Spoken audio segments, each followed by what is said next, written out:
લોકસભાની સામાન્ય ચૂંટણી અને વિધાનસભાની 5 બેઠકો માટેની પેટા ચૂંટણી સંદર્ભે મુખ્ય નિર્વાચન અધિકારી શ્રીમતી પી ભારતીના અધ્યક્ષ સ્થાને કાયદો અને વ્યવસ્થા અંગે જિલ્લા ચૂંટણી અધિકારી શ્રી, પોલીસ કમિશનર શ્રી તથા પોલીસ અધિક્ષક શ્રીઓ સાથે વિડીયો કોન્ફરન્સ યોજાઈ હતી। મુખ્ય નિર્વાચન અધિકારી શ્રીમતી પી ભારતીની અધ્યક્ષતામાં જિલ્લા ચૂંટણી અધિકારી અને જિલ્લા પોલીસ વડાઓ સાથે બેઠક યોજાઈ હતી, જેમાં કાયદો અને વ્યવસ્થા, critical mapping, postal ballot, C vigil અને જિલ્લા કંટ્રોલ રૂમ પર આવતી ફરિયાદ, એબસેન્ટ વોટરના voting, EVM, randomisation, statutory activity, polling સ્ટાફની ટ્રેનિંગ અને પોલિંગ સ્ટાફને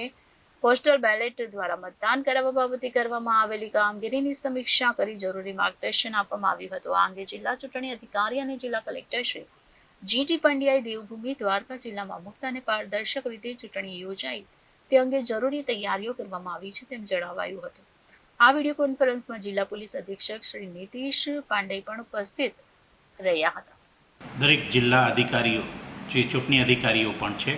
તેમની રાજ્ય કક્ષાએથી મીટિંગ લેવામાં આવેલી, જેમાં પોલીસના વડા એસપી શ્રી અને જિલ્લા ડિસ્ટ્રિક્ટ ઇલેક્શન ઓફિસર પણ હાજર રહેલા હતા, જેમાં લો એન્ડ ઓર્ડર બાબતે, ક્રિટિકલ મેપિંગ બાબતે,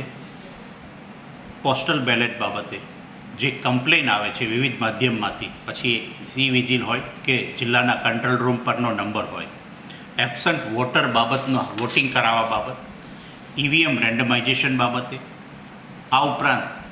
જે સ્ટેચ્યુટરી એક્ટિવિટીઝ હોય છે તેના બાબતે, પોલિંગ સ્ટાફને ટ્રેનિંગ આપવા બાબતે અને પોલિંગ સ્ટાફનું જે પોસ્ટલ બેલેટથી વોટિંગ કરાવવાનું છે તેના બાબતે વિસ્તૃત ચર્ચા થયેલી છે। આ માટે દેવભૂમિ દ્વારકા જિલ્લામાં સમગ્ર તૈયારીઓ કરવામાં આવી રહી છે।